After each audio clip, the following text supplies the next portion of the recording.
মন কেন বোঝো না, ও মন কেন বোঝো না, মইরা গেলে কবরেতে আগুন জ্বলবে রে।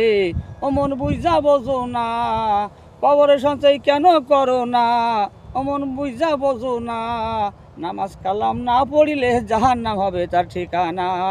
ও মন বুঝা বোঝো না, ও মন কেন বোঝো না, কবরেতে গেলে পরে জাহান্নামের আগুন জ্বলবে, নামাজ কালাম ছাড়া উপায় থাকবে না। ও মন কেন বোঝো না, মুসলমান আমরা যারা নামাজ কালাম পড়বো তারা, মুসলমান আমরা যারা নামাজ কালাম পড়বো তারা, নামাজ কালাম না পড়লে কবরে জ্বলবে আগুন। ও মন কেন বোঝো না, ও মন বুঝা বোঝো না, মইরা গেলে কবরেতে আগুন জ্বলবে, বুঝা বোঝো না। ও মন কেন বোঝো না, নামাজ কালাম ছাড়া চাবি কেউ পাইবা না ভেস্তে, নামাজ কালাম ছাড়া চাবি পাইবে না ভেস্তে।